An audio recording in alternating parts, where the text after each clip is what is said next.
What's going on, guys? It's Doubtful here, back again with another YouTube video. In today's YouTube video, I'm going to be talking about Call of Duty Next, which was the event for the multiplayer reveal, the Warzone reveal, and the Zombies reveal for today, August 28th.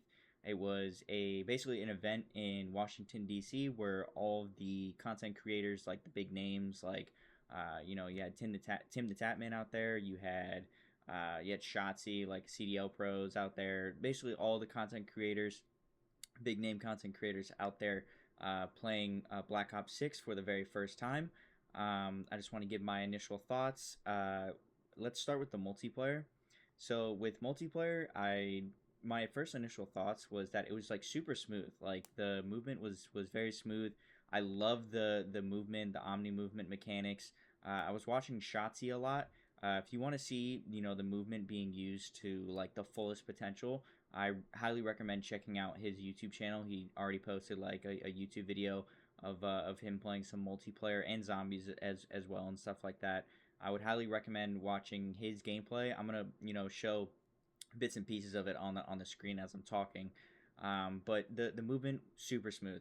The slide reminds me a lot of like a combination between like MW3 and Cold War.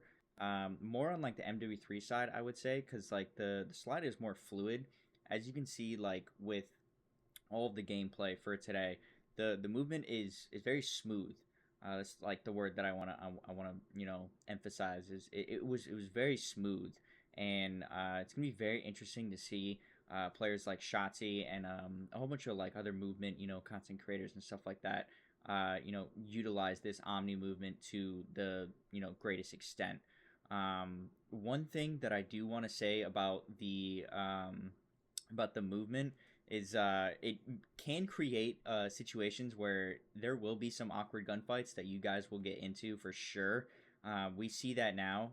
It will get better with time, but just it might feel a little weird as like you're trying to shoot somebody, and they're running around the corner, they're diving, they're like perpendicular in the air because you can dive and shoot and move at the same time. It will be hectic.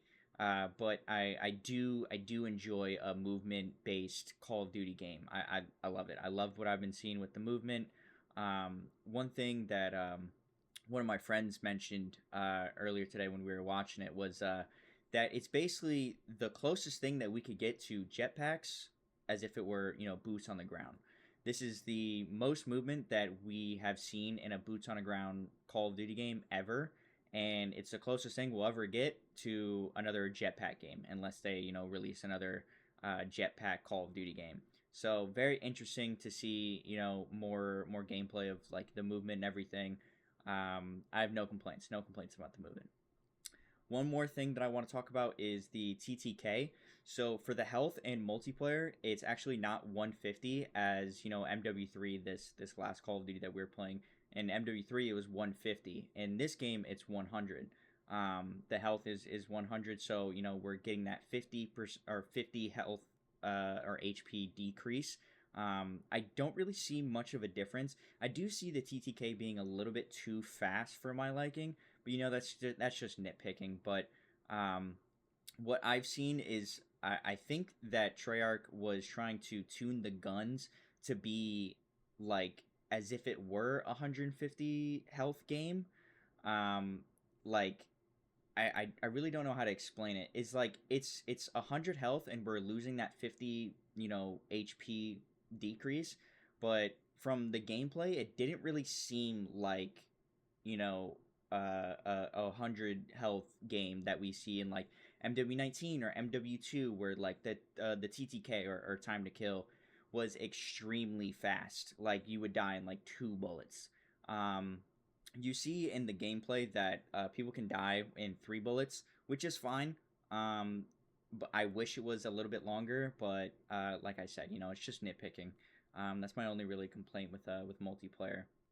Now with the maps, the maps were great. I didn't really see any sort of maps that, in my eyes, were competitive potential wise. The only one that I really saw that like could be utilized in competitive was the was like the mansion map, with like the pool and everything. That one I could see being used in S&D. That's pretty much like the only one besides, like, like the VHS store. The VHS store one could also sort of be used for S&D. I could see as well. But all the other maps, it basically just looked like, pub maps and everything. Um, it the maps were good, but I want to see, the other remaining maps of the 16 that we're gonna get on launch day. Just to see which ones are gonna be in competitive. Overall, the maps were very good. I loved all the maps that we saw. They were vibrant, nice colors. They weren't gray. They weren't dull. They weren't bland. Like we're used to in recent times, in recent Call of Duty. So that is refreshing to see. With the guns as well, what I really like about the guns is, there were some instances of visual recoil, but it seemed like every gun that I saw was fun to use. And that's something that you don't really see often in new Call of Duty games, is mostly all guns are fun to use. Most guns in new age Call of Duty games are boring. They are the same guns that we've seen over and over and over and over again. They shoot the same, sound the same. They aren't really fun to play and use. But everything that I've seen so far from all the guns, the MP5, the Krig like AR, even the sniper, all the guns seemed very interesting and very fun to see. And I can't wait to actually be able to use all these guns this weekend, because the closed beta is coming out this weekend, this Friday. Actually, it's going to start. So I am excited to see that. So I just want to make it kind of quick, kind of short. Just a few key points that I just wanted to talk about. If you guys want me to make a video about the zombies and the Warzone map and everything, I can make a video about that. I just want to get my initial thoughts out, for the multiplayer side and everything. Really, so far, so good. No complaints. Love the movement. Love the vibrancy. Love the guns. Love the maps. TTK was good. Basically everything. I honestly can't wait to play it this weekend. It actually has got me a little bit excited to try out this Omni movement. But yeah, guys, that'll be it for me. Make sure to like, comment, and subscribe, and I'll see y'all in the next one. Peace.